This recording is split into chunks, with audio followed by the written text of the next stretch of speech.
나올 수 없을 때 주님 앞에 나올 수 없을 때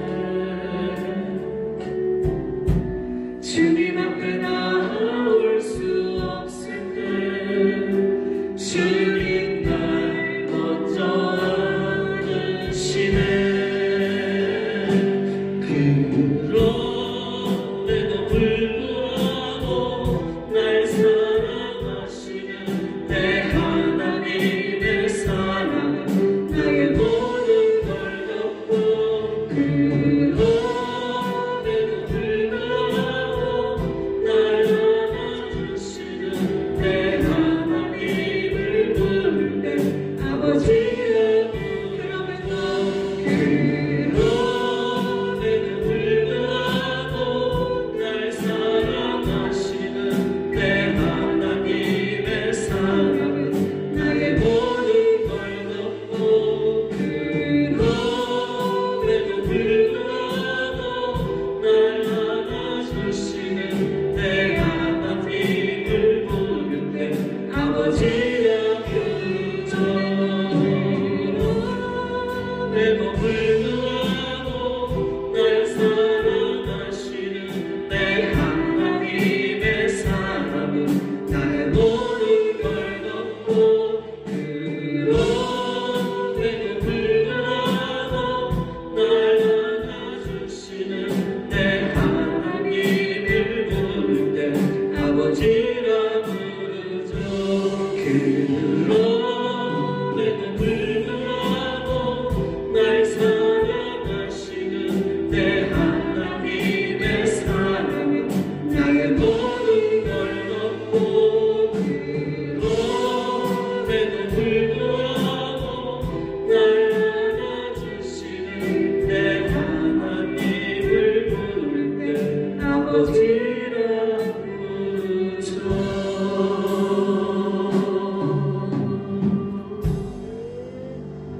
나올 수 없을 때 주님 앞에 나올 수 없을 때 주님 앞에 나올 수 없을 때 주님 날 먼저 안으시네. 그런데도 불구하고 날 사랑하시는 내 하나님의 사랑은 나의 모든 걸 덮고, 그럼에도 불구하고 날 안아주시는 내 하나님을 부를 때 아버지라 그러면서, 그럼에도 불구하고 날 사랑하시는 내 하나님의 사랑은 나의 모든 걸 덮고, 그럼에도 불구하고 날 안아주시는 내 하나님을 부를 때 아버지라 부르죠. 그럼에도 불구하고 날 사랑하시는 내 하나님의 사랑은 나의 모든 걸 덮고, 그럼에도 불구하고 날 안아주시는 내 하나님을 부를 때 아버지라 부르죠. 코로나라는 이런 바이러스 때문에, 그리고 또 우리가 가진 여러 환경들 때문에 교회에 나오는 발걸음이 많이 끊겼습니다. 하지만 우리가 주를 향한 우리의 마음과 주님을 향해 찬양을 드리는 우리의 입술을 막을 수는 없습니다. 오늘도 성령의 임재를 기대하면서 기뻐하며 찬양 부르시겠습니다.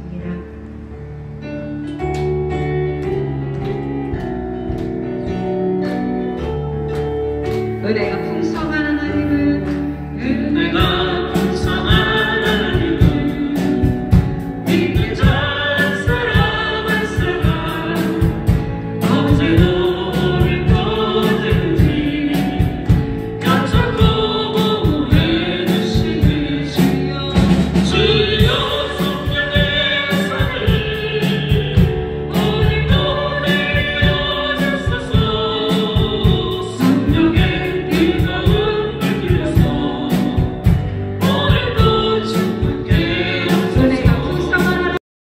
말씀대로 살아갈 수 있는 깨달음을 얻게 하여 주옵시며 또 믿음으로 고백하는 이 시간으로 삼아 주시옵소서. 우리 하나님의 자녀임에도 불구하고 이 세상 살아가면서 너무나 많이 넘어졌습니다. 연약하여 주의 말씀을 이루지 못하였고 미혹당해서 아버지의 마음을 아프게 하였고 또 유혹당하여 아버지의 마음을 상하게 하였습니다. 말씀을 통해서 우리 공역교회 성도님들이 백향목같이 발육하는 의인들이 되어 늙어도 결실하며 진액이 풍족하고 그 빛이 청청한 하나님의 은혜와 복이 충만하기를 바라며 오늘 말씀을 나누고자 합니다. 오늘 말씀의 제목이 되고 주제가 되는 백향목은 레바논 산맥 해발 2000m 눈 덮인 산에서 자라는 침렵수입니다. 그 높이가 자라나 70m까지 자라고 그 둘레는 10m까지 자라는 나무로 그 자태가 굉장히 웅장하고 또 수려하고 가히 보는 이들을 압도할 만한 나무가 바로 이 백향목입니다. 그리고 그 나무의 수명 또한 2000년, 3000년씩 될 뿐만이 아니라 죽어서까지도 아주 깊은 향기를 내뿜어서 전혀 해충이 가까이 하지 못하는 나무가 백향목입니다. 백향목의 아랍어 어원이 튼튼하게 뿌리를 뻗는 강인한 수목이라고 하는 의미를 가진 어원을 가지고 있습니다. 그 뜻처럼 아주 내구력이 뛰어나고 마디 없이 곱게 자라고 또 크게 높게 자라기 때문에 고대 시대에는 성전 건축을 하는데 제목으로서 그리고 성박 배를 제조할 때에 그리고 악기를 만들 때에 아주 귀한 재료로 쓰였던 나무입니다. 실로 당대 세계 최고의 품질의 목재로 사용되었던 것이죠. 오늘 우리가 읽은 성경 본문을 통하여 하나님께서는 예수 그리스도를 믿는 믿음의 백성들을 향하여 레바논의 백향목같이 성장하리로다 하는 말씀으로 우리를 축복하여 주십니다. 시편 104편 16절 말씀을 보면 여호와의 나무에는 물이 흡족하며 곧 그가 심으신 레바논 백향목이로다 하였습니다. 하나님을 믿는 우리 성도들을 향하여 여호와의 나무라고 말합니다. 그리고 그 나무가 바로 레바논의 백향목이로다 하고 말씀하십니다. 이 여호와의 나무가 물이 흡족할 때 레바논의 백향목 같은 나무로서 그 가치를 발휘할 수 있다고 말씀하십니다. 이 물은 모든 식물들이 나무들이 잘 자랄 수 있도록 때를 따라 내려주시는 이른비 늦은 비로서 예수 그리스도를 믿는 성도들에게 부어주시는 생수와 같은 성령을 의미한다 할 수가 있습니다.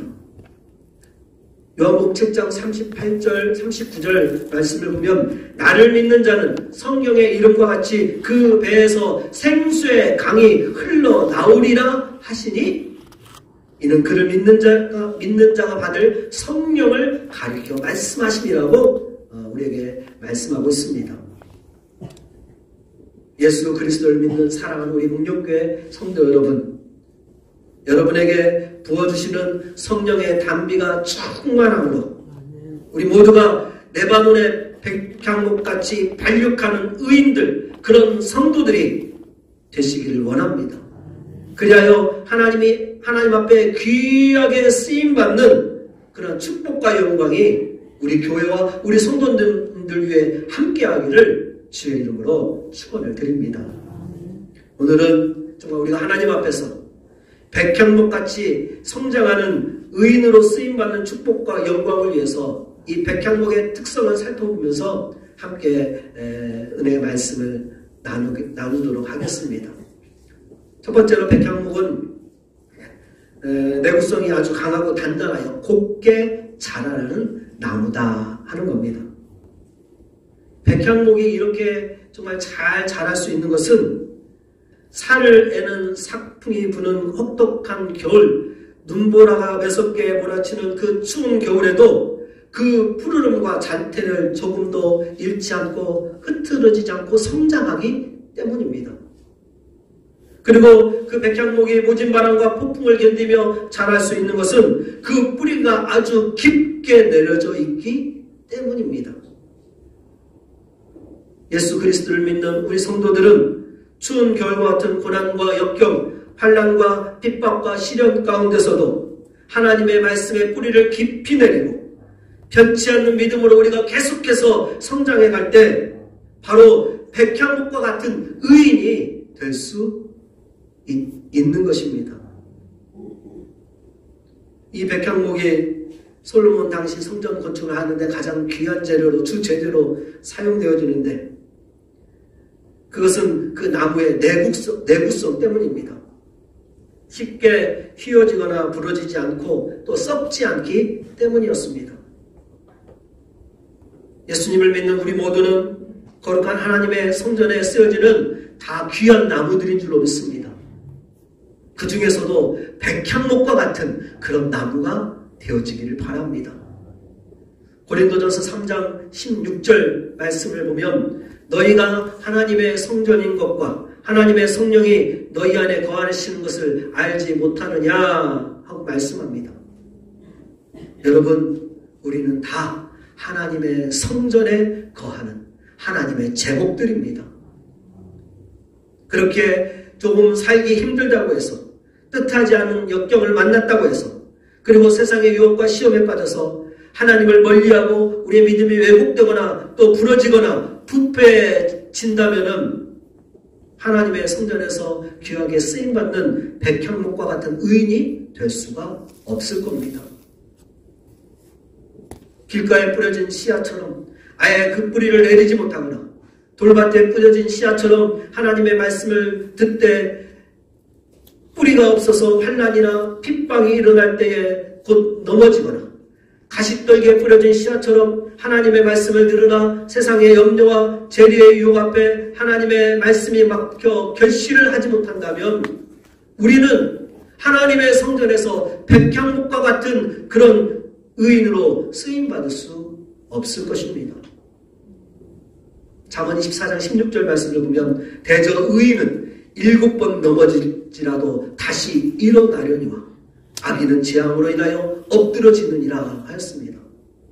여러분, 7번 넘어질지라도 다시 일어날 수 있도록 무엇보다도 하나님의 성전에 하나님의 말씀에 여러분의 신앙의 깊은 뿌리를 잘 내리시기를 바랍니다.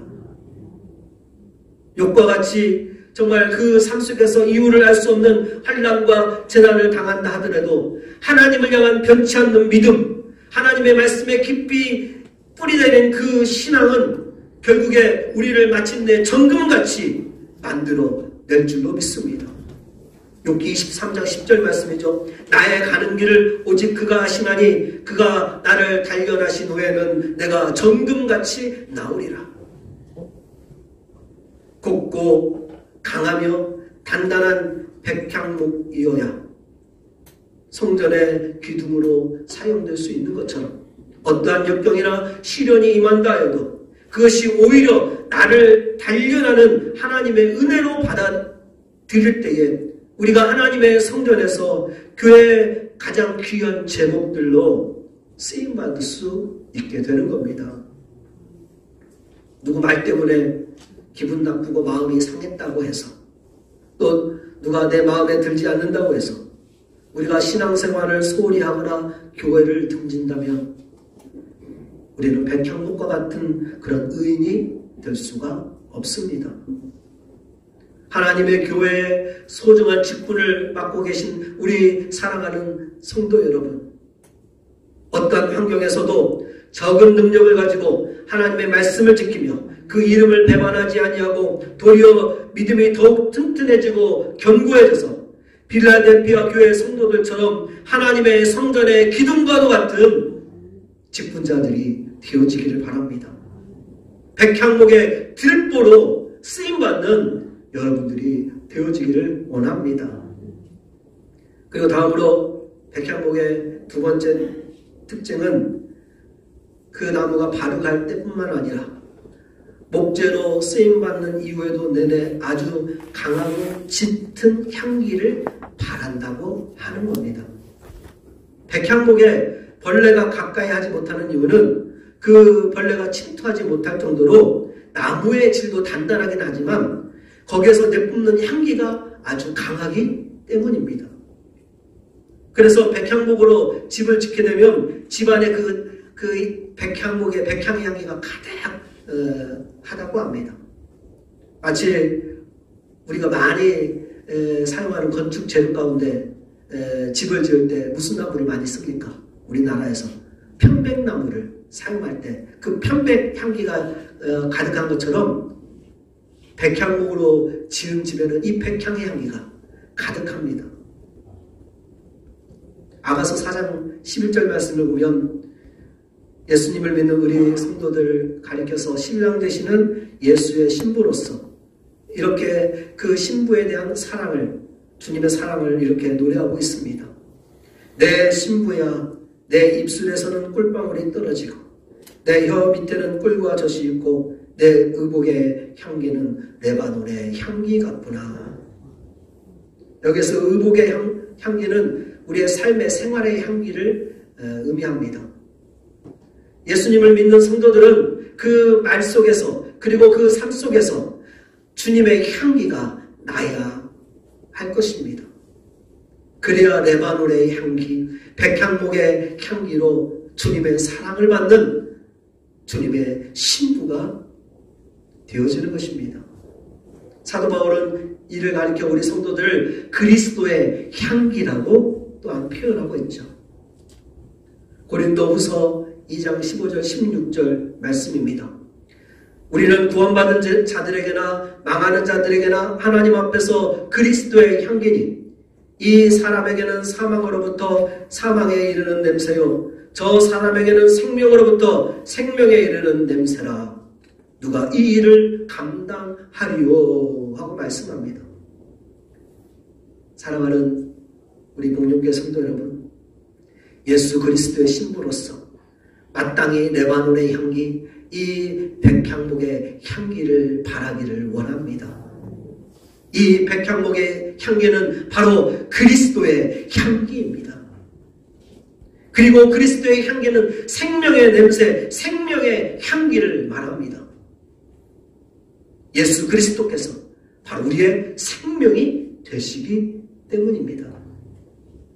구약시대의 말씀을 보면은 나병 환자가 그 환자가 살던 집을 정결케 하는 식의 사용되었던 나무가 이 백향목이었습니다. 성경에서 나병은 영적으로 죄로 죽을 수밖에 없는 죄인을 상징하는 병입니다. 예나 지금이나 나병 환자는 일반 사람들과 격리가 되어지죠. 이 나병이 걸렸다고 하는 것은 그의 삶에 마치 죽음이 선고된 것과 같다고 할 수가 있습니다. 그렇게 죄로 죽을 수밖에 없는 운명에 처한 모든 인간은 영적으로 볼 때에 모두가 어쩌면 영적인 문둥병자라고 할 수가 있을 겁니다. 그럼에도 불구하고 대부분의 사람들은 죄로 말미암아 우리에게 온 이 죽음을 인정하지 않고 영원히 살 것처럼 행동합니다. 자기가 영적 문둥병자임을 사람들은 인정하지 않으려 합니다. 아직 젊다는 이유로, 또 배운 것도 많고 가진 것이 많아서 여전히 내 앞길에 탄탄대로가 열릴 것이라는 그런 이유로, 아직 건강하다는 이유로, 지금까지 내가 쌓아올린 명예와 끌어올린 권력이 여전히 내 손에 있다는 이유로, 그리고 나와 내 가정이 바르게 살고 만족할 만큼 행복하다는 그런 이유 등으로 자신의 죽음을 인정하며 살려고 하지 않습니다. 하지만 여러분, 그 어떤 이유라도 그 누구라도 피할 수 없는 것이 바로 이 죽음이라고 하는 것을 우리는 알아야 합니다. 인간은 그 누구라도 죄 가운데 영적 문둥병자 됨을 깨달아야 한다는 겁니다. 이 병에서 깨끗함을 받지 못하면 그 누구라도 생명이 되시는 우리 하나님으로부터 영원히 격리되어진다고 하는 이 사실을 우리가 알아야 합니다. 깨끗함을 받지 못하면, 이 나병에서 문둥병에서 깨끗함을 받지 못하면 사망의 냄새가, 죽음의 냄새가 난다고 하는 사실을 알아야 합니다.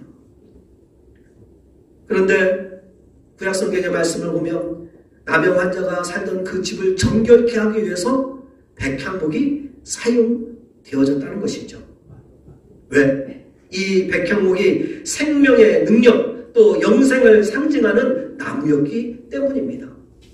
혹한 겨울바람에도 눈보라가 치는 그 눈 속에서도 성장을 멈추지 않는 이 생명력, 그리고 2000년, 3000년 그렇게 살아가는 그 생명력, 그리고 죽어서도 결코 썩거나 부패하지 아니하는 그 생명력, 영생하는 힘을 바로 이 백향목이 상징하였기 때문입니다. 하나님께서 이러한 백향목이 지닌 특성, 영원히 지속되는 향기와 그 생명력 때문에 나병 환자가 그 집을 정결케 하는 의식에 반드시 백향목을 사용하도록 하셨던 것입니다. 여러분, 향기가 없으면 백향목이 아닙니다. 그리스도의 향기가 나지 아니하면 그리스도의 사람이 아닙니다. 향기가 나지 아니하면 벌레가 몰려듭니다. 해충의 피해를 입게 됩니다. 다시 말하면 더러운 마귀가 달라붙게 된다는 겁니다. 그래서 사망의 냄새가 나게 되는 겁니다. 예수를 믿음으로 죄사함을 받고 날마다 죄를 깨끗게 하는 회개 생활로 우리에게 생명의 냄새가 나게 하여야 할 겁니다. 그렇게 향기나는 백향목 같은 의인으로 우리가 살아가야 할 겁니다. 여러분, 우리가 사는 이 세상은 죄로 말미암아 죄인이 쫓겨나 사는 곳입니다. 인류의 조상이었던 아담과 하와가 하나님 앞에 범죄함으로 세상의 땅에 가시덤불과 엉겅퀴를 내는 그것이 바로 이 세상이 되었습니다. 그렇기 때문에 죄가 지배하는 세상에 살다 보면 우리가 그 땅에서 나는 가시 엉겅퀴에 찔리기도 하고 넘어지기도 하고 하는 것입니다. 이것은 예수 믿는 우리에게도 마찬가지죠. 그러나 예수님을 믿는 우리 성도들은 가시밭 같은 그런 세상일지라도, 그리고 그 가시에 찔려도 더욱 향기를 널리 바라는 그러한 삶을, 그러한 신앙생활을 해야 한다는 겁니다. 그래서 아가서 2장 2절 말씀에 보면 신랑 되시는 예수 그리스도의 신부된 성도들을 이렇게 표현하여 말합니다. 여자들 중에 내 사랑은 가시나무 가운데 백합화 같구나. 백합화는 그 자체로도 아주 좋은 향기가 있지만은 이 백합화가 꽃잎이 떨어질 때 가시나무에 찔려서 그 꽃잎이 찢겨갈 때 더욱 깊은 향기가 바람에 실려서 널리 퍼지게 된다는 겁니다. 독일의 한 목사님이 미국으로 이민을 갔는데 뒤뜰에 라일락꽃이 이렇게 피어있는 그 집을 얻어서 이사를 하였습니다. 그런데 이사 다음날 뒤뜰에 나가보니까 옆집 사람이 그 꽃밭에다가 쓰레기를 갖다 놓는 겁니다. 실수로 그랬거니 하고 치웠더니 다음날도 또 쓰레기를 갖다 놓고 그 다음날도 또 계속 갖다 놓습니다. 그때 목사님의 아내가 쓰레기를 버리는 아들에게 이렇게 말을 합니다. 야, 내일 아침 뒤뜰에 또 쓰레기가 있으면 그 위에 예쁜 나일락꽃 한 송이를 꺾어서 얹어 놓아라. 아들이 엄마의 말씀대로 매일매일 그 이웃이 쓰레기를 갖다 놓을 때마다 그 위에다가 라일락 꽃 한 송이를 맨날 얹어 놓는 겁니다. 그랬더니 얼마부터 슬며시 이 쓰레기가 사라져 버리고 말았다고 합니다. 여러분, 행복은 절망의 쓰레기 위에 라일락 꽃을 올려놓고 그리고 고통의 가시밭에서 백합화의 향기를 낼 때에 주어지는 것입니다. 향기롭고 아름다운 삶, 어떠한 삶일까요? 쓰레기 위에 한 송이의 꽃을 올려놓는 것처럼 고통의 가시밭에서 백합화의 향기를 바라는 것처럼 우리는 향기를 내는 삶을 살아야 하는 겁니다. 또 이런 예화가 있습니다. 한 나그네가 아주 진한 향기를 내는 진흙을 얻고 그 진흙에게 묻습니다. 너는 바그다드의 진주냐? 진흙이 대답합니다. 나는 진주가 아니요. 나그네가 또 묻습니다. 그러면 너는 인도의 사향이냐? 진흙이 또 대답합니다. 나는 사향도 아니요. 그럼 너는 무엇이냐? 나는 한 줌의 흙일 뿐이요. 그러면 너에게서 그런 향기가 어디서 나오는 것이냐? 그 비결은 나는 백합화와 오랫동안 함께 살아서 그렇소 하고 하는 이야기가 있습니다. 여러분, 우리 성도들의 이 세상 속에서 살아가는 가장 아름다운 삶은 가시밭의 백합화의 삶입니다. 우리에게 주님의 사랑이 있으면 가시밭 같은 세상에서도 우리는 백합화처럼 살 수가 있습니다. 인생의 가시가 무익하거나 이상한 것이 아닙니다. 여러분, 성인들에게도 가시가 있었고, 아니 오히려 그 가시가 더 위대한 그들의 삶을 만들어낸 것을 보게 됩니다. 가시가 불행한 것이 아니라 가시를 의미 없이 흘려보내는 것이 불행한 것입니다. 가시에 찔리면 고통스럽지만 그럴수록 우리의 사랑과 우리의 믿음의 성숙도는 더 높아지고 더 깊어질 수가 있습니다. 동풍이 불면 서쪽 가시에 찢기고 또 서풍이 불면 동쪽 가시에 찔리는 그러한 삶이지만 하나님의 사랑, 주님의 사랑이 있으면 가시에 찔릴수록 우리의 삶 속에서 더 아름다운 향기가, 그리스도의 향기가 내뿜어질 수가 있습니다. 인생의 가시는 사랑과 희망이라는 치료약을 내 영혼에 흘러오게 하는 짧은 주사바늘과도 같은 것입니다. 이런 백향목이 지닌 그런 좋은 점들을 자기의 삶에 이루어지기를 바라며 어느 작가 미상의 한 시인이 기록한 시가 있습니다. 백향목 같은 사람이라고 하는 시인데 제가 잠깐 소개하겠습니다. 주여, 나를 도우사 당신을 위해 일하게 하소서. 백향목처럼 크고 강하게 하여 주소서.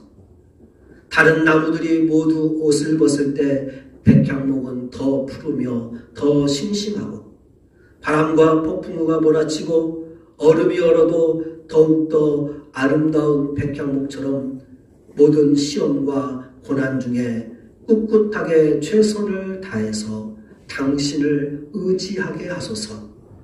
비록 다른 사람들이 실패할지라도 주님 나를 지키시어 백향목 같은 사람이 되게 하소서 하는 시입니다. 우리 모두 우리 하나님 앞에서 또 이 세상 속에서 백향목과 같은 그런 향기를 바라며 믿음으로 꿋꿋하게 또 승리하며 살아가기를 바랍니다. 그리고 마지막으로 우리가 백향목 같은 의인 되어서 하나님의 영광과 축복이 그런 축복의 삶을 살아갈 수 있는 길은 여호와의 집에 그 나무가 심겨져야 한다는 것입니다. 하나님의 궁정에 심겨져야 늙어도 결실하며 진액이 풍족하고 빛이 청청한 그런 백향목과 같은 나무, 그런 백향목과 같은 의인이 될 수가 있는 것입니다. 여호와의 집에 하나님의 궁정에 심겨졌다고 하는 것은 무슨 말일까요? 교회의 삶에 우리가 깊이 뿌리를 내려야 한다. 그리고 교회의 삶이 우리의 삶의 중심이 되어야 한다. 그런 말입니다. 세상에서 아무리 거목으로 자랐다고 해도 하나님의 집인 교회에 뿌리를 내리지 못하는 나무라면 그 나무는 결국에 고목이 될 수밖에 없습니다. 썩지 않고 영원한 생명력을 지닌 백향목의 영광과 축복에 그런 나무는 참여할 수가 없습니다.